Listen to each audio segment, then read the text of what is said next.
Indian రెస్టారెంట్లో prices ఎలా ఉన్నాయో చూద్దాము. ప్లెయిన్ నాన్ వచ్చేసి 1000 ఉంది. ఒక ప్లెయిన్ నాన్ ఒక కర్రీ ఇస్తారు అంతే. సలాడ్ ప్రతి ఒక్క రెస్టారెంట్లో ఇక్కడ సర్వ్ చేస్తారు మనకి అప్పటైజర్ లాగా. ఇది పక్కా ఉంటుంది. చీజ్ నాన్ 1250 అంట. 4 పీసెస్ వస్తే ఒక కర్రీ అండ్ సలాడ్. అసలు మసాలా దోశ చూడండి 1300 ఉంది. అప్రాక్సిమేట్గా 800 రూపీస్ ఒక మసాలా దోశ తినడానికి మనం బట్ ఏంటంటే మనకి కర్రీ కూడా ఇస్తారు ఇక్కడ.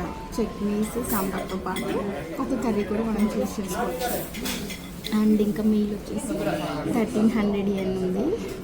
ఇంకా అలా ఉన్నాయి. ఇవన్నీ మినిమం ప్రైసెస్. అసలు ఈ రెస్టారెంట్ మాత్రం చాలా ఎక్కువ ప్రైసెస్ కూడా ఉంటాయి. బిర్యానీ ప్రైస్ చెప్పిన చికెన్ బిర్యానీ 1300 అంట, మటన్ బిర్యానీ 1400 అంట. హైయెస్ట్ బిర్యానీ ప్రైస్లో నేను చూసింది 2500 ఒక చికెన్ బిర్యానీ. ఇవ్వడం కూడా ఇంత ఇస్తారు, ఒక బౌల్ అంత ఇస్తారు అంతే. బాగా తినేవాళ్ళంటే అది కూడా సరే ఓకే. అందుకని ఎక్స్పెన్సివ్ సిటీ ప్లస్ అలాగే ఇది ఫారెన్ కంట్రీ ఎంతైనా మన Indian country. Thanks for watching. మతానే do like, share and follow.